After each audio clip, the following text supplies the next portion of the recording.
바세바의 일에 대해서 우리가 좀 더 깊이 살펴보았는데요. 결국 다윗이 바세바를 범함으로써 심각한 영적 위기에 빠졌습니다. 다윗은 바세바를 범한 뿐만 아니라 그의 남편 우리아를 고의로 죽이기까지 한 살인교사죠, 일종의. 하나님께서 보시기에 아주 악한 일을 행하였는데, 자, 여기에 대해서 하나님께서 어떻게 대하셨습니까? 며칠 그 시간이 지난 후에 나단 선지자라는 자가 다윗을 찾아왔습니다. 다윗 왕정 시대에 크게 활약했던 선지자 중에 대표적인 자가 나단이죠. 또 한 사람이 이제 갓 선지자라는 자가 있는데, 대부분 나단 선지자가 하나님의 마음을 다윗과 그 백성들에게 전했던 것 같아요.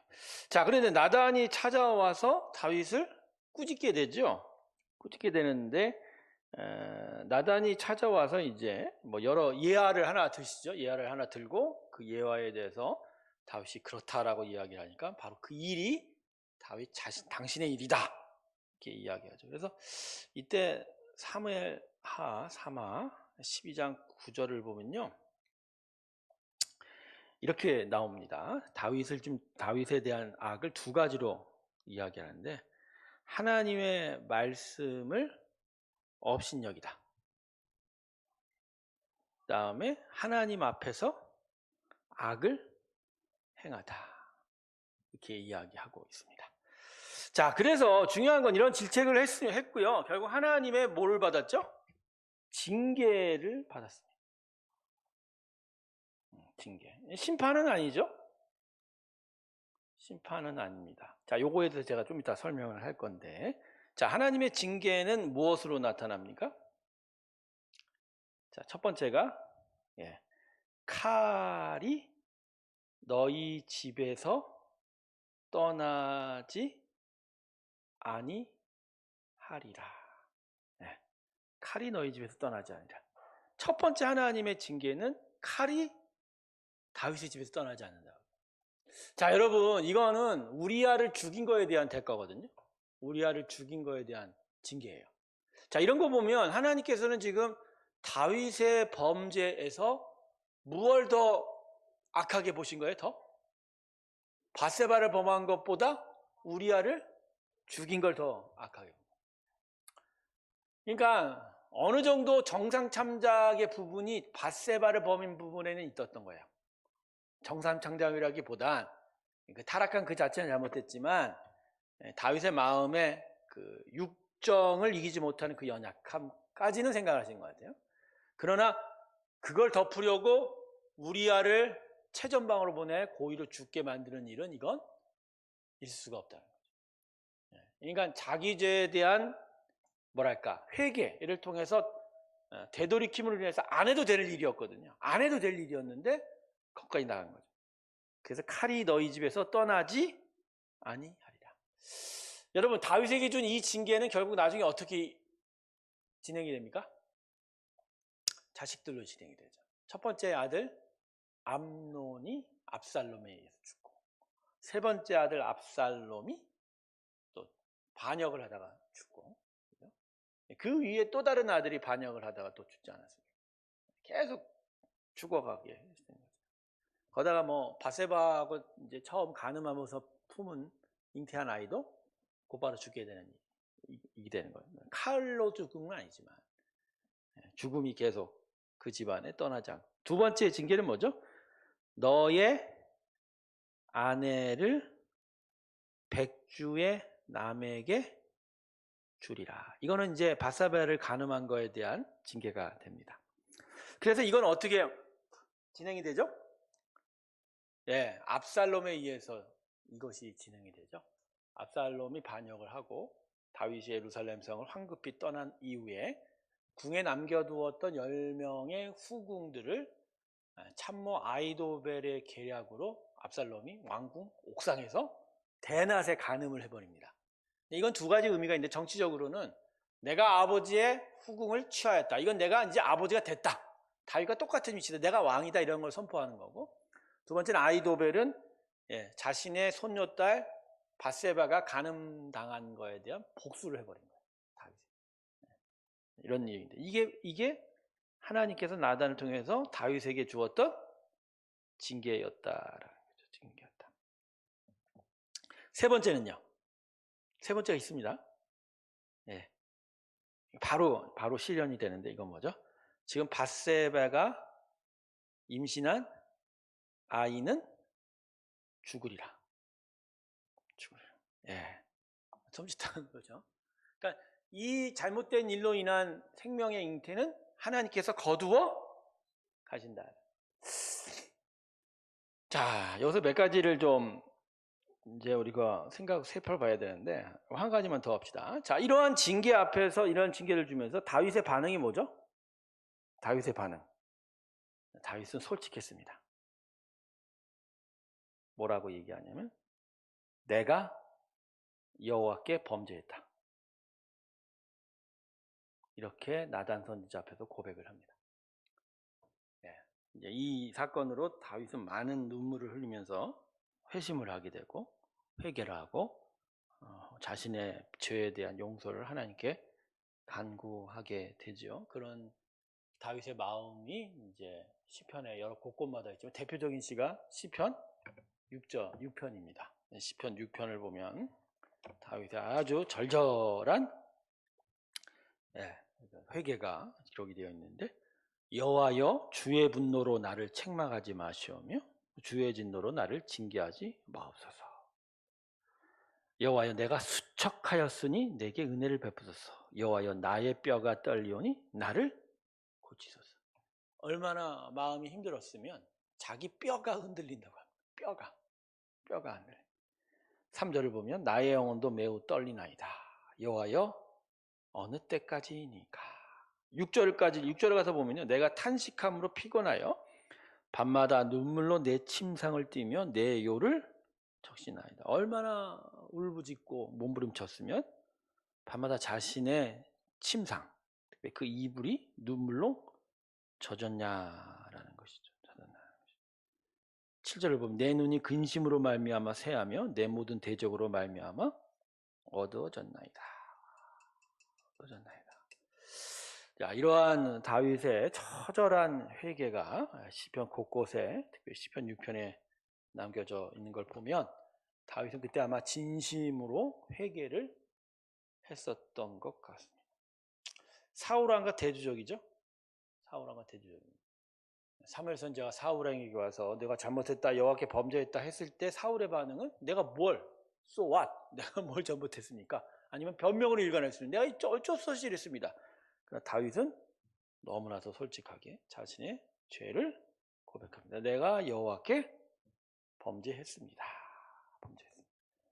하지만 다윗 왕과 다윗에게 준 이 세 가지 징계는 진행이 됐습니다. 자, 여기서 우리가 한번 고민을 해봐야 됩니다. 자, 징계와 심판은 무엇이냐는 거예요. 징계와 심판이 뭐죠?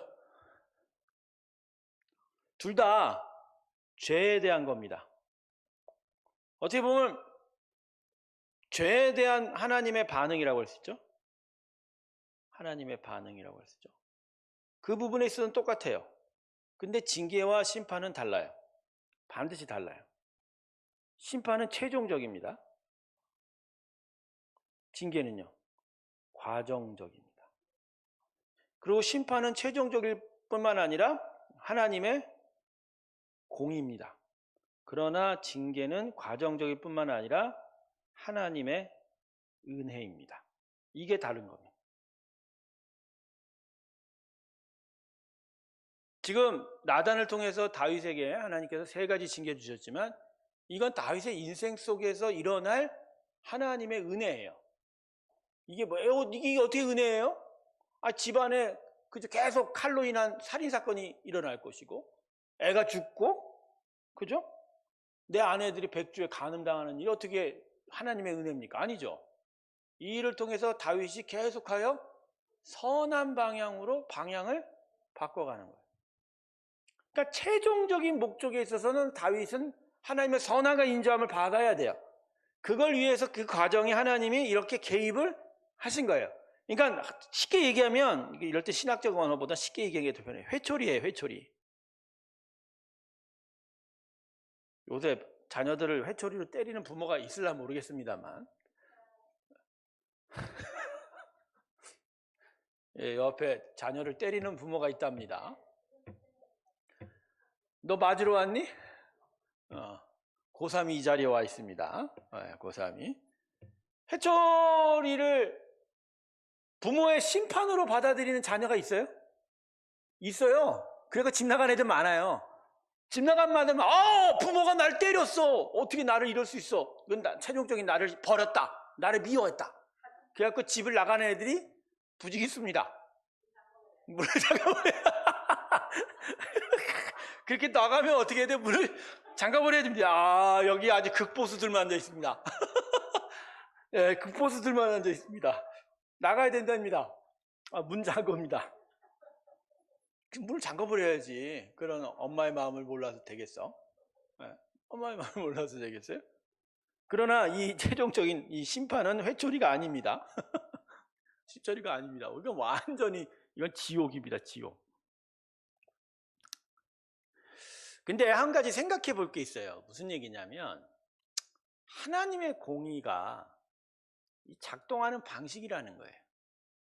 자, 가령 지금 우리아가 죽인 악에 대해서 생각해 봅시다. 우리아를 이제 다윗이 죽였어요. 근데 이걸 하나님이 나의 사랑하는 다윗이 회개했으니까, 그래, 나의 은혜 가운데서 너는 회개를 했으니 너가, 그래, 나 너한테 아무것도 안 하리라, 이렇게 하는 것이 하나님의 공의에 맞을까요? 이게 아주 심각한 문제예요. 심각한 문제예요. 가령 우리아의 가족들이 있을 거 아니에요. 바세바는 다윗이 거두어서 자기 아내로 삼았다고 칩시다만, 우리아의 어머니 아버지, 우리아의 형제들, 우리아의 가족들 말입니다. 거다가 우리아는 햇사람입니다. 이방 사람이에요. 근데 어떻게 이방 사람이 다윗을 쫓았죠? 유대강의 12년의 그 유랑송에서 이 햇사람인 이방 사람인 이 우리아가 다윗의 인격을 흠모하고 그 리더십과 그와 함께하는 것들에 대해서 마음을 빼앗기고 거기 쫓아갔던 거예요. 그만큼 정성을 다했던 우리아인데 다윗이 거기에 대해서 한 행동은 완전한 배신이죠. 자, 이 부분에 대해서 그냥 그저 다윗이 하나님의 사람이라고, 하나님의 왕이라고, 하나님 기름 부은 자라고, 내가 사랑하는 자라고 아무 조치를 취하지 않으면 그게 과연 하나님의 공의가 이 세상에서 제대로 서가는 일이 될까요? 물론 그의 죄가에 대한 최종적인 죄책에 대한 심판은 하나님께서 거두셨어요. 그러나 그는 다윗이 진짜 하나님 외에는 구원이 없다고 고백하면서 훗날 이루어진 예수 그리스도의 사건이지만 그 그리스도의 사건이 다윗에게도 적용된 거예요. 여러분, 예수가 오기 이전 세대의 구원의 방식도 예수입니다. 분명히 기억하세요. 그러면 구원 이전에, 예수 오기 전에 이전의 구원의 방식은 뭐냐고요? 그건 율법이 아니에요. 율법 아니에요. 예수예요. 그것도. 근데 그때는 예수가 없었죠. 그러니까 예수라는 단어는 빼되 예수와 똑같은 은혜를 간구하는 거예요. 하나님 외에는 나에게 구원이 없다는 거예요. 자기 행위, 자기가 노력하고 공로에 대한 대가로 구원받는 게 아니라 오직 하나님의 은혜. 하나님 그 은혜는 은혜밖에는 구원받을 수 없다는 거예요. 그러니까 다윗은 그걸 안 자예요. 그러니까 하나님만 언제나 하나님의 구원을 생각했던 거죠. 그래서 분명히 그의 최종은 분명히 심판이 아니라 하나님의, 그렇죠, 은혜를 받아 구원을 받았겠죠. 그런데 그럼에도 불구하고 다윗이 행한 그 죄에 대한 하나님의 공의는 계속 그 시대에 세워져야 되잖아요. 그 공의가 세워져야 되잖아. 근데 그 공의가 안 세워지면 다른 자들에게는 어떻게 가요? 이게 아주 복잡한 일입니다. 그래서 현대 시대에도 이 하나님의 이 공의는 수많은 방식으로 해소가 되는 거예요. 자, 내가 누구를 때렸어. 누구를 그래서 도둑질했어. 근데 너무 속이 상해서 하나님 앞에 와서 회개했어. 하나님이, 그래, 나는 널 용서했어. 그렇다고 해도 그의 행위에 대한 대가는 면제가 됩니까? 아니죠. 그것이 이제 현대 시대는 법으로 진행이 되죠. 그러니까 법에도요, 이건 세상의 법이어도 그 법 안에 가장 근본적인 마인드는 뭐죠? 하나님의 공의예요. 공의가 담겨져 있는 거예요. 그래서 세상 지도자들이 비록 세상의 방식에 사람들이 뽑지만 그 안에는 하나님의 권위가 있는 거예요. 그래서 그 하나님의 권위가 그 세상 지도자라고 하나님의 공의를 세워가는 쪽으로 작동하게 돼 있어요. 근데 그 공의가 작동이 안 되면 하나님이 그 지도자를 어떻게 해요? 버려버려요. 거기 하나님의 공의가 세워지지 못하는. 그래서 수많은 이제까지의 수많은 많은 이 세상의 지도자들이 실각하고 넘어지는 경우가 바로 이 일들. 여러분, 이 죄에 대한 관점을 분명히 하셔야 돼요. 내가 죄를 저지를 수밖에 없는 나의 타락, 그 자체에 대한 심판은 예수 그리스도로 인하여 용서함을 받아 구원을 받지만, 그러나 내가 행한 모든 죄에 대한 각각의 공의의 보응은 그때마다 있을 수 있다라는 거예요. 밀양이라는 영화가 보여주잖아요. 전도연이 그 태권도 관장으로 나온 사람에 의해서 자기 자녀가 유괴를 당하고 결국 죽었잖아요. 근데 막 교회 가서 막 저 회개하고 마음을 막 사람들이 막 이렇게 해갖고 어느 정도 정신을 차리는 것 같은데 교도소 가서 그 사람을 이제 용서하려는 마음으로 찾아간 것 같아요. 내 장면 기억 안 나는데 그때 그 태권도 관장이 뭐라 그러죠? 나도 이미 용서받았으니까 마음이 자기 편하대. 거기에 뒤집어지는 거 아니에요. 이게 말이 맞아요? 틀려요? 틀리죠. 그의 자기 자신의 하나님과 용서뿐만이 아니라 자기가 행한 거에 대한 그 죄에 대한 책임을 자기가 져야 돼요? 안 져야 돼요? 져야지. 이건 오늘 할 얘기는 아닌데 요번에 송도에서 2024 로잔 대회가 있었어요. 서울 로잔 대회. 총 역사상 4번째인데 이제 2024년 로잔 대회라는 게 뭐냐면 세계의 교회들과 선교단체들이 모여서 이제 자발적이에요. 뭐 조직적으로 이루어지는 단체가 아니라 하나님의 복음을 이 땅에 어떻게 전파하고 그리고 그 복음으로 어떻게 하나님의 나라를 세워갈 것인가에 대한 그런 뜻들을 모은 거예요. 그래서 제1차 로잔 대회가 누가 이제 시작했냐면 그 유명한 존 스토트 영국의 목사님과 미국의 빌리 그레함 목사님 이 두 사람이 주축이 돼서 1964년에 필리핀에 대회가 있었어요. 이때 당시에 시대적 배경을 보면 신학사조가 자유주의로 완전히 기울어 버렸어요. 하나님의 말씀의 무호성을 깨트리고 그다음에 예수 그리스도의 구원이 합당한 길이 아닌 그 길만이 아닌 종교 다원주의로 회귀하려고 하는 전체 신학의 배경들을 깨트리고 진짜 예수 그리스도만을 세우고 복음으로 온 땅에 전파하고 하나님의 나라를 세워가는 이런 기치로 전 세계 교회들과 건강한 선교 단체들이 모여서 했었는데 이때 나온 이 선교 방향이 뭐냐면 조금 어렵더라도 얘기 들어보세요. 영어를 좀 쓸 수밖에 없는데 홀리스틱 미션이래요. 이게 뭐냐면 한글로 하면 총체적 선교라고 합니다. 여러분 총체적 선교가 뭐죠? 원래 여러분 이 빌리 그레함이라는 단어가 의미하듯이 빌리 그레함 목사는 결국 대중부흥사입니다. 그러니까 복음을 전파하고 예수를 전하는 것에 대한 즉 복음 전도 에반젤리즘에 대한 대가예요. 그리고 존 스토 목사님은 신학자이기도 하지만 교회론 차원에서 대단한 대가입니다. 자, 이 두 사람이 모여서 선교대회를 했다면 기본적으로 강조가 되는 게 결국 뭐죠? 교회하고 전도예요. 그 선교도 전도의 확장이라고 보는 거예요. 그러니까 교회가 전도를 하고 복음을 통해서 하나님 나라를 세워가는 아주 근본적인 가치를 세워가는 쪽인 거죠. 그런데 이 대회가 이 두 사람의 한계를 넘어버린 일을 해버린 거예요. 이게 1964년 필리핀 대회, 이거 이제 로잔 대회에서. 그게 바로 총체적 선교예요. 이게 왜 이런 총체적 선교가 나왔냐? 남미권의 신학자들과 목사님들이 이걸로는 안 된다는 거예요. 그 이유가 뭔지 아세요? 바로 사회 참여예요. 더 걱정이 얘기하면 결국 하나님의 공의 때문인 거예요. 즉, 아니 예수 믿는 사람들이 복음만 전하면 뭐 하냐는 거예요. 잘 들어보세요. 예수를 전하는 게 맞죠. 그런데 복음만 전하면 뭐하냐? 복음으로 살아내는 어떻게 보면 전방위적인 선교, 전도가 더 필요할 수 있다는 거예요. 즉 하나님의 공의로 정의를 지키고 정의를 세워가고 하나님의 진짜 귀한 나라의 가치들을 이 땅에 세워가는 일이 무너지고 그냥 예수만 전한다고 해서 정말 예수가 전해지냐라는 얘기예요. 아니 한 동네에 교회가 있어요. 교회가 막 열심히 부흥을 해. 근데 교회가 그 지역사회에서 봉사를 안 해요. 예수 전도하는 쪽으로만 계속하지 뭐 불쌍한 사람을 돕고 어려운 사람을 돕고 그죠? 그런 일을 안 해요. 그죠?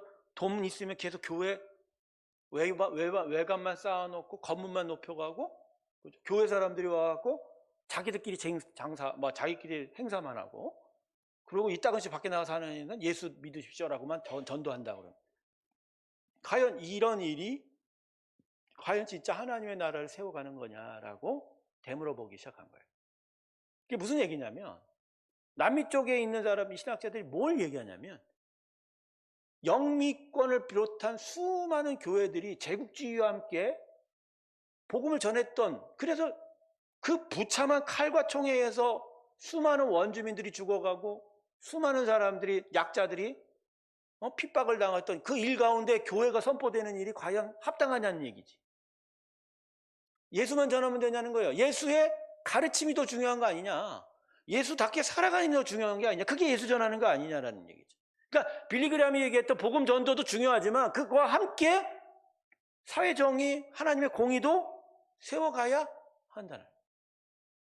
여러분 이건 맞는 얘기예요. 이건 맞는 얘기예요.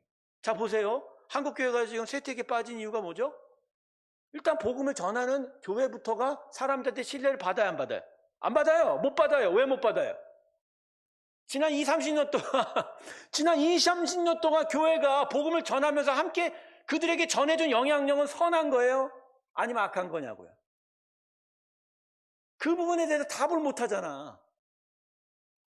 그러면 구약에 하나님께서 뭐라고 얘기하셨어요? 너희가 나한테 드리는 제사가 중요한 게 아니라 진짜 너희 안에 있는 상한 심령이 중요한 거 아니냐. 이게 남미 선교 신학자들이 짚은 마음 발언이 똑같은 거예요. 그런데 이번 2024년 송도 서울 로잔 대회에서 이게 문제가 생겼습니다. 두 가지가 이번 문제가 뭐냐면 일단은 동성애에 대한 이야기인데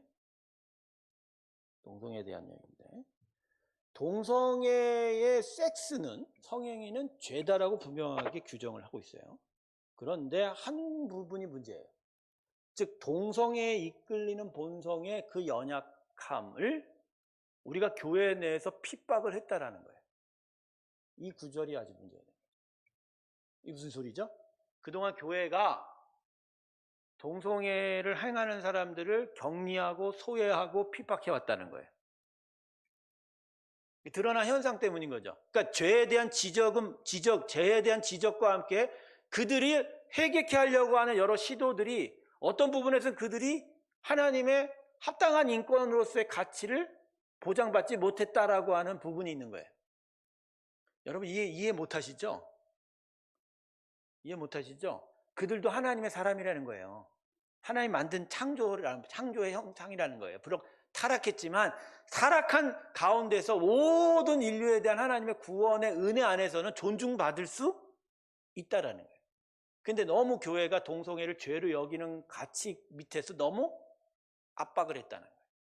근데 이게 어떻게 보면 잘못된 말일 수 있는 거예요.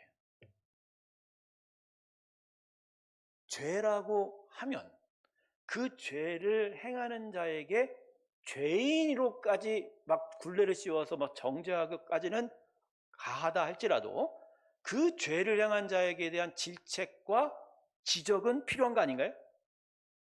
근데 그 질책과 지적이 너무 과했다라고 하는 표현이 여기 들어가 있는 거예요.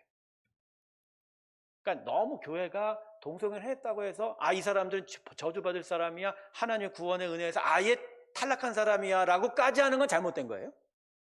이 사람들도 회개하고 이 사람들도 회심하면 하나님의 사람 될 수 있는 가능성이 언제나 있는 거잖아요. 그런 의미에서 열려줘야 되는데 그런 막혀있는 부분, 그 부분은 잘못됐지만 그럼에도 불구하고 이들을 질책하고 죄를 지적하고 그리고 가하게 그래도 분명하게 가르쳐주는 행위는 있어야 되잖아요. 근데 그것조차도 뭐가 문제가 있었다라고 하는 쪽의 뉘앙스가 이 말에 포함되어 있는 거예요. 그래서 이것 때문에 난리가 났는데 그건 한국에서 난리 난 얘기예요. 한국이라는 우리나라 여러분 신학계가 대단히 근본주의적입니다. 근데 이 로잔 대회는 남미부터 유럽까지 모든 중동부터 저기 모든 나라들이 오기 때문에 수많은 나라 여러 전 지구적인 문제의 시각들이 들어와 있기 때문에 이 동성애는 되게 작게 봐요. 작게 봐요. 그리고 특별히 유럽 쪽에 있는 자유주의적인 시각들이 인권적인 시각들이 이런 부분에 영향을 미쳤던 것 같아요. 그래서 한국에서는 이슈가 동성애로 났는데 그러나 더 큰 이슈가 뭐냐면 전 세계 아예 대회 자체를 힘들게 만든 총체적 선교예요. 즉 복음 전파 쪽으로만 강하게 메시지를 낸 거예요. 강하게 메시지를 낸 거예요. 왜 그럴까요? 한국이니까. 한국에서 이 대회를 진행하다 보니까 한국의 목회자들이 특별히 이 부분에 대해서 복음 전해야 된다. 그러다 큰 사건이 났어요. 어떻게 났냐? 자, 지금 여러분 이스라엘과 하마스, 그다음에 헤즈볼라 전쟁하고 있죠? 원래는 이 전쟁에 대해서 로잔 원장이 메시지를 낼 예정이었어요. 즉 미국의 군수 산업 재벌들과 거기에 결탁한 일부 서구 교회들이 세대주의적 관점으로 이스라엘을 육적 이스라엘, 영적 이스라엘로 착각해서 지금에 벌어지는 이스라엘과 중동의 전쟁에 일방적으로 이스라엘 편을 드는 것을 반대한다. 그 문구가 있었어요. 그걸 한국에 들어와서 행사를 하는 과정에서 이것이 미국 교회 입김으로 삭제가 되어버렸어요. 그러자 미국 대표인 웨스트민스터 신학교에 있는 한 여자 목사님이 둘째 날 강의에서 이 부분을 통렬하게 지적을 한 거죠. 신학적으로, 그다음에 가장 중요한 하나님의 공의로. 지금 저 전쟁에 있어서 한쪽 편을 저렇게 들어서 마치 저렇게 해서 그 일이 정당화시켜주는 게 어디 하나님의 공의냐라고. 그건 맞는 시각이거든요. 그래서 엄청나게 항의가 많이 들어오고 그 안에서 막 시위를 하고 하는, 그쪽에서 이제 시위하는 거 우리 같이 막 피켓 들고 하는 게 아니고 서로가 성명서 발표하고 서로 의견하고. 왜냐면 이런 일 안에서 막 서로 간에 지역들이 나눠서 싸우게 됐거든요. 중동 쪽 목회자들과 미국 쪽 목회자들이 서로 싸우고, 뭐 이런 쪽 이스라엘 쪽 목회자들과 또 유럽 쪽 목회자들이 서로 싸우고. 근데 결국은 이 부분이 가장 큰 이슈가 됐어요. 그래서 현재 2004년 송도 로잔 대회는 총체적 선교에 있어서는 실패다. 한국에서 열렸기 때문에 매우 근본주의적 시각으로 예수 그리스도에 대한 유일한 구원, 그런 거 분명하게 얘기를 했지만, 복음 전파에 대해서 얘기했지만 교회에 대한 복음 전파만 얘기한 거예요. 교회 선교는 교회가 하는 것이 아니라 하나님이 하시는 거예요. 그 안에 교회가 선교사에게 동참이 되는 겁니다. 교회만 선교하는 게 아니에요. 각각의 성도들도 자신의 삶에서 하나님의 나라를 세워갑니다. 할렐루야. 가령 뭐 법조인으로서 내가 하나님의 일을 감당할 때 그 법 테두리 안에서 하나님의 나라를 이루어가면서 정의를 지키고 양심대로 행하고 불쌍하고 어려운 약자를 도와주고 힘있고 하는 자들 강포와 행포를 막아서는 그런 일들, 이게 바로 하나님께서 세워가는 하나님이다. 이게 다 예수를 전하는 거거든요. 가령 뭐 연예인들이 예전에 한 15년 전만 해도 시상식에 상을 타면 한국 연예인들이 뭐 어떻게 했죠? 하나님께 먼저 영광 돌립니다. 이것도 총체적 선교예요. 그가 하는 일을 통해서 자신의 영향력들을 통해서 지금 뭘 하는 거예요? 하나님의 영광. 그러니까 이 이제 배우들도 사실은 역할을 똑바로 해야죠. 악한 역할을 할 수 있어요. 그러나 너무 태폐적이고 그런 스토리가 있는 그게 출연할 수 있어요, 없어요? 못해요. 못하게 돼 있는 거예요, 원래. 그렇게 메시지가 있다 보니까. 그러다 보니까 요새는 이제 하나님께 영광 돌린다는 말이 사라져 버렸죠. 이유가 분명해요. 만약 진짜 하나님의 영광을 돌리는 거 모르고 그냥 유행천을 해버린 얘기거든. 여러분 예전 멜 깁슨이 만든 패션 오브 크라이스트 그게 나온 예수님 역할을 했던 그 배우 있지 않습니까? 이름 갑자기 까먹었네. 그 사람의 간증을 이렇게 유튜브를 들여다보면 이 역할을 하면서 자기는 더 이상의 다른 역할의 확장을 하지 못했다는 거예요. 왜 그럴까요? 이 역할을 통해서 하나님의 영광을 체험하고 또 자기가 그 영광 안에서 그 역할을 한 거 사람들이 인정하기 때문에 내가 다른 데에서 다른 역할을 하는 게 하나님의 영광을 가질 수밖에 없다라는 거. 그걸 깨닫는 거예요. 그래서 자기의 삶에 뭐 열심히 연기하면서 명성도 얻고 돈도 벌어야 되는 일들이 멈추어도 안 되어도 나는 상관이 없다 이렇게 얘기를 하는 거예요. 그게 하나님의 영광을 올려드린 거거든요. 근데 이 사람이 그게 전도거든. 예수를 위해서. 근데 그게 교회만을 통해서 전도하는 게 아니잖아요. 각각의. 근데 이제 이번 선교는 교회만이 선교를 하고 지역교회에 대한 이제 강조성이 있는 여러 글들을 여러분이 나중에 읽어보면 좋겠는데 이제 한국이어서 그래요. 한국적인 풍토. 한국은 워낙 지역교회가 강조가 되고 복음 전파의 사명이 강조가 되어 봅니다. 그게 나쁘다는 게 아니라 그것만 있지는 않아요. 그거에 더한 다른 것들이 더해져도 전체 하나님 나라를 이어가는데 이쪽만 강조를 한 거죠. 자, 제가 왜 지금 이 얘기까지 했냐? 긴 시간에 여러분 하나님의 공의가 예수 그리스도의 은혜 안에서 우리를 향한 하나님의 용서함에도 불구하고 이루어지게 된다는 거예요. 즉 하나님의 은혜 안에서 하나님의 공의도 작동이 돼요, 안 돼요? 작동되고 있는 거예요. 그래서 여러분 이 부분을 깨달으셔야 돼요. 하나님의 은혜는요 최종적인 목표에 초점을 맞춰요. 결국 뭐죠? 완전한 구원에 대한. 그러나 하나님의 공의는 지금도 작동해서 죄에 대한 경각심을 가지게 합니다. 이 두 가지가 같이 진행이 되는 게 십자가예요. 그게 하나님이에요. 그래서 여러분 범죄하면 안 돼요. 죄는 그 모양이라도 멀리해야 됩니다. 죄 짓지 않으시길 주님의 이름으로 축원합니다. 죄를 짓더라도 회개하셔야 되고요. 그리고 회개한 이후에도 내가 지은 죄에 대한 책임은 지셔야 돼요. 근데 사람들은 그리스도 안에서 하나님의 은혜를 통해서 용서에 대해서는 간절한데 자기의 책임에 대해서는 대단히 미흡해요. 다윗이요, 이 부분을 감당한 거예요. 자신의 인생을 통해서.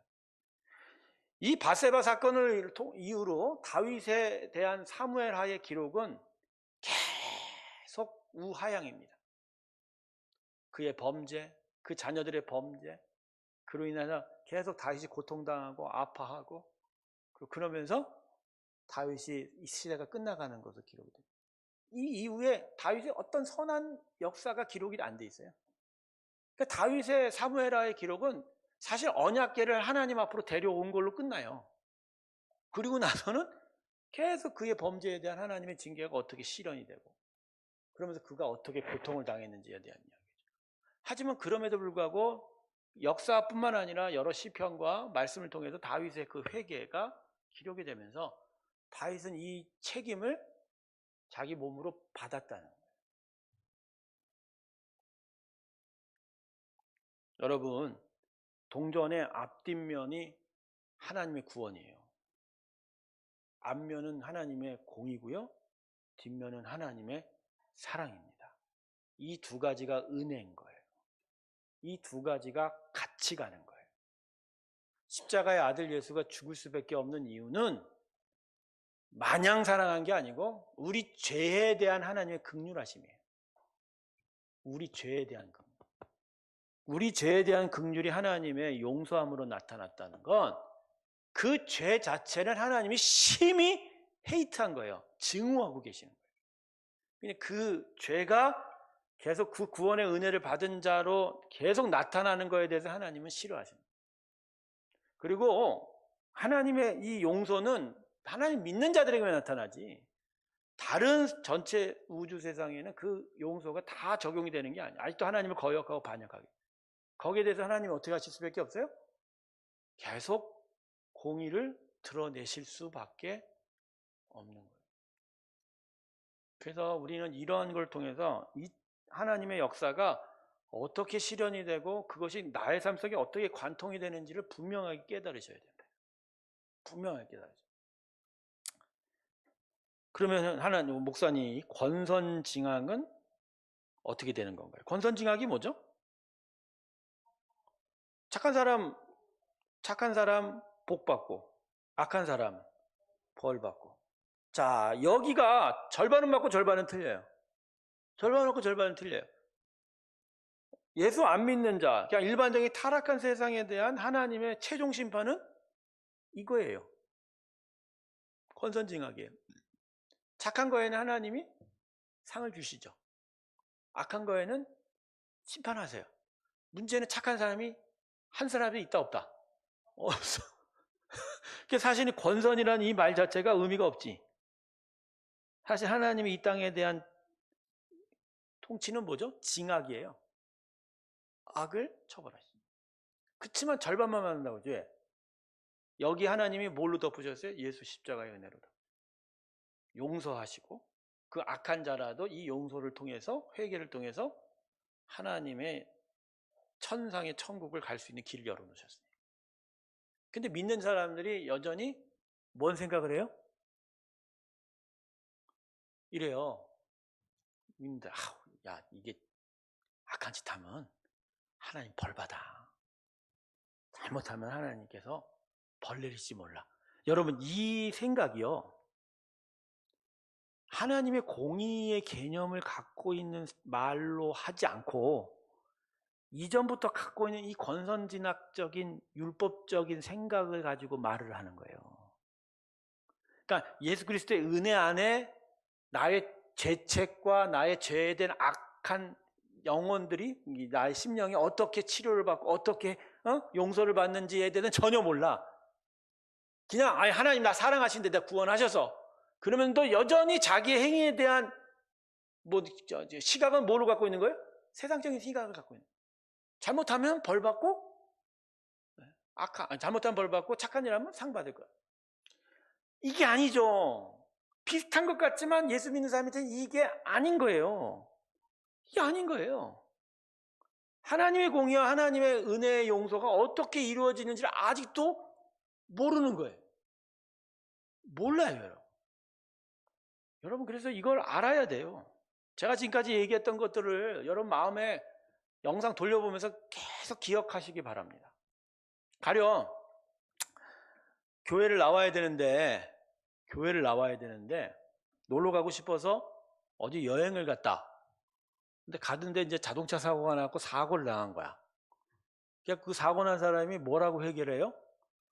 내가 하나님께 벌 받아갖고 이렇게 사고를 당했다. 여러분 이 말이 맞아요, 틀려요? 응? 반은 맞냐고요? 여러분 이게 이런 차원의 일이 하나님의 공의가 나타날 일이 아니죠. 이건 하나님의 공의가 아니죠. 그 인생에 하나님의 최종적인 그를 향한 하나님의 선하심과 인자하심이 드러나는 과정의 훈련 차원인 거예요. 그래서 이건 공의가 아니라 은혜의 징계예요. 근데 그걸 내가 악한 일을 행했다고 벌 받는다는 얘기는 어느 정도 겉모습은 비슷하지만 속사정은 모르는 거예요.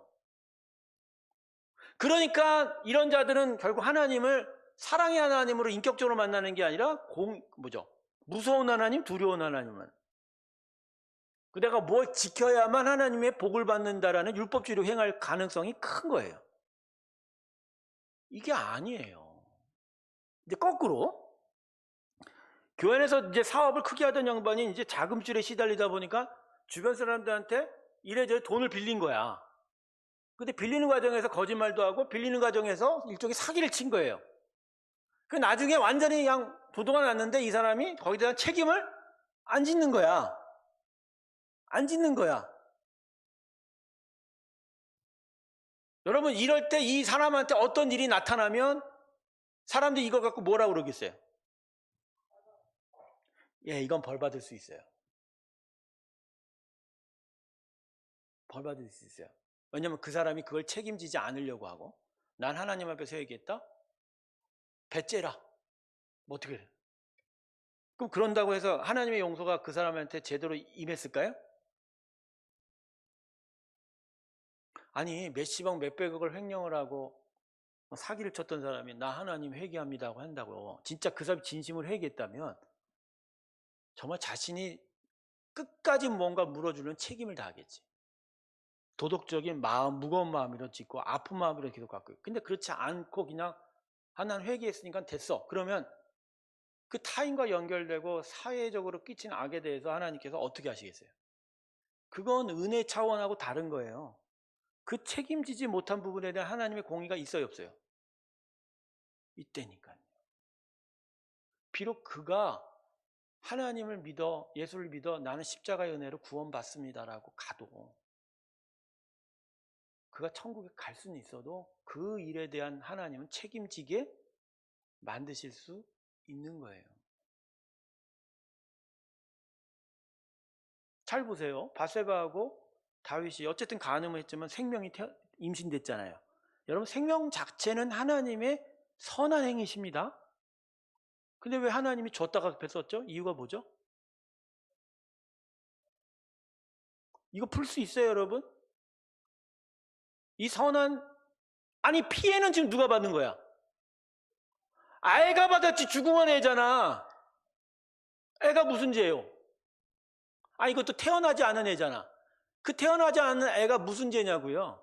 근데 거기에 대해서 하나님이 지금 분명히 얘기했잖아. 다윗의 범죄함에 대한 대가라고 말해요. 그래서 바세바는 빠집니다. 지난주에 제가 그랬죠. 바세바는 간음당한 거라, 강간당한 거라. 피해자예요, 바세바도. 그럼 바세바도 피해자예요. 가장 큰 피해자는 뭐죠? 태 안에 이미 생명이 잉태됐잖아. 그것도 하나님이 이미 생명을 만드신 거예요, 태도. 개혁신학교에서는 세포 분열을 해서, 그죠? 사중가 지나면 생명으로 인정합니다. 근데 왜 그 생명이 죽어야만 해요? 그건 뭐로 해요? 이 아이 때문이에요? 분명히 얘기했잖아. 다윗 때문이라고. 근데 다윗 때문에 하나님의 공의는 그 아이한테 간 거예요. 이걸 여러분 어떻게 해석할래요? 그래서 여러분 죄라는 문제가 이게 절대 가볍지 않아요. 지금 당장 하나님의 공의가 안 나타나도 나중에 나타날 수 있어요, 없어요? 있어요. 아, 하나님 나는 용서를 받았는데 여러분 용서함을 받은 거하고 내가 져야 하는 책임에 대해서는 차원이 다른 얘기가 돼요. 목사님 지금 이상한 얘기하는 거 아닌가요? 아니요, 그 얘기하는 게 아니에요. 여러분 우리의 구원은 죄책이에요. 죄의 총체적 책임이에요. 여기에 대한 거예요. 그러나 하나님의 공의는요. 죄가 만드는 현상이에요. 내가 물리적으로나 이 땅에서 해야 될 책임에 대한 얘기예요.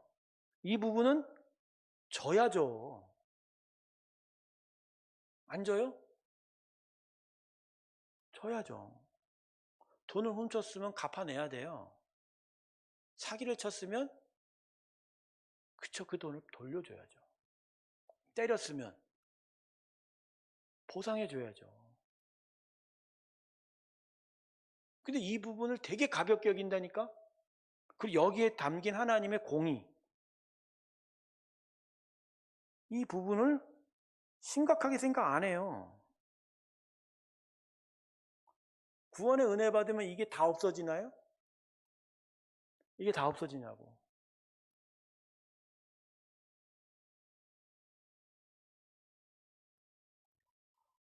여러분 심각하게 생각하시기 바랍니다. 제가 이 강의 준비하면서 이 부분에 대해서 정말 통렬하게 죄에 대한 생각들을 많이 했어요. 하나님이 다윗을 징계할 때 이게 엄청난 심판인 거예요. 다윗은 우리아 하나를 죽였죠. 그러나 하나님은 다윗의 집안에 죽인 자가 그 이후에 엄청나게 많아요. 그런데도 다윗이 정신을 못 차려요, 나중에. 잘 보세요. 암논이 자기 누이를 강간했는데 아무런 조치 안 해요. 그래갖고 그걸 조치를 안 하다 보니까 압살롬이 승질이 나갖고 암논을 그냥 마음대로 찔러 죽여버렸어요. 근데 거기에 대해서도 아무런 조치를 취하잖아요. 다윗 스스로가 지금 하나님의 공의를 드러내요, 안 드러내요? 이게 이 집안의 문제라는 거야, 이 집안에. 예. 자기는 하나님과의 관계가 깊다 할지라도, 계속 회개한다 할지라도, 이 부분에 대한 분명한 시각이 있었어야 되는데, 이 밧세바를 간음하고, 특별히 우리아를 죽인 문제가 계속 이 집안을 떠도는, 이 집안에 계속 반복되는 이 살육의 원인. 공의가 없어져. 여러분, 하나님의 공의는 분명합니다. 착하게 사셔야 돼요. 제가 지금 얘기한 착하게 사는 건 그냥 세상적인 윤리적인 게 아니에요. 하나님 앞에 거룩하게 사셔야 돼요. 하나님 편에 서서. 하나님을 닮아가셔야 돼요. 비록 하나님이 예수 그리스도의 은혜로 우리를 용서하시고 끝내 구원의 나라로 이끌어 가시겠지만, 그럼에도 불구하고 이 땅을 살아간 나의 삶 속에 당신의 공의가 계속 실현되기를 바라기 때문에 최선을 다해서 우리는 하나님의 뜻대로 살아가는 일을 멈춰서는 안 돼요. 비록 용서를 받았다 할지라도 내가 지은 죄에 대한 책임은 지으려고 해요. 그래서 제가 이 담배 피고 술 먹는 사람들, 비록 이게 기호식품이라고 우리가 얘기하지만 하나님의 거룩함을 드러내는 쪽에서는 약한 부분이거든요.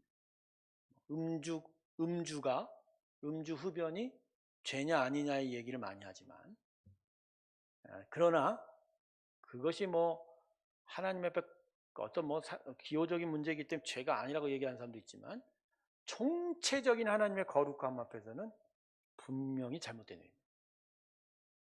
근데 그 부분을 너무 간과하다 보면 그 책임을 본인이 나중에 질까요, 안 질까요? 기본적으로 육체적으로 집니다. 폐가 망가지고 오장육부가 망가집니다. 여러분, 하나님 앞에서 재범한 일들에 대해서 정말 깊이 생각하시기를 바랍니다. 자, 오늘 제가 어떤 얘기를 하신 줄 알겠죠?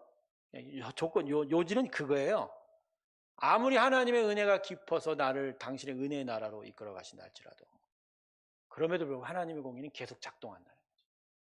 심지어 내가 지은 죄에 대한 책임까지도 작동할 수 있는. 그리고 어떤 일은 나의 삶 속에 징계로 나타나기도 한다. 그래서 할 수 있으면 죄는 지지 마라. 잘못하면 다윗과 같이 아픈 일이 벌어질 수 있다. 이것을 마음에 새기면서 죄에 대한 깊은 통찰을 가지시길 주님의 이름으로 축원합니다. 하나만 더 하죠. 결국 그래서 다윗의 아이가 죽었죠? 죽었습니다. 죽었어요. 며칠 만에 죽었습니까? 7일 만에 죽었어요. 죽었다. 근데 이 7일 만에 죽었죠. 죽었지만 결국 하나님은 바로 솔로몬을 주셨습니다. 이 부분이 아마 그 생명에 대한 보상인 것 같아요. 생명에 대한 보상. 데려간 생명에 대한 하나님의 또 다른 보상이 바로 이 솔로몬인 것 같다. 네. 결국 이 모든 일 가운데 하나님은 최종적인 것은 은혜로 베푸시는 거예요. 구원의 생명의 은혜. 그러나 그 과정 속에서 하나님이 죄에 대한 하나님 당신의 공의를 드러내시기도 하고 징계하시기도 하고, 이런 부분들을 잘 구별하면서 온전한 구원의 은혜의 사람으로 서 가시길 주님의 이름으로 축원합니다. 다음 주에는요, 이제부터 다윗의 추락이 이어집니다. 그의 가족의 휘몰아치는 살육의 과정들을 살펴보면서 다윗이 도대체 무엇이 잘못됐고 이 과정 속에서 과연 하나님은 어떠한 일들을 하고 계시는지를 살펴보는 시간 갖기를 합니다. 기도하겠습니다. 아버지 하나님, 하나님의 은혜가 우리 안에 어떠한 일들을 만들어내는지를 우리가 자세히 깨닫게 하여 주시고 특별히 죄에 대한 우리의 마음을 분명히 세우게 하여 주시옵소서.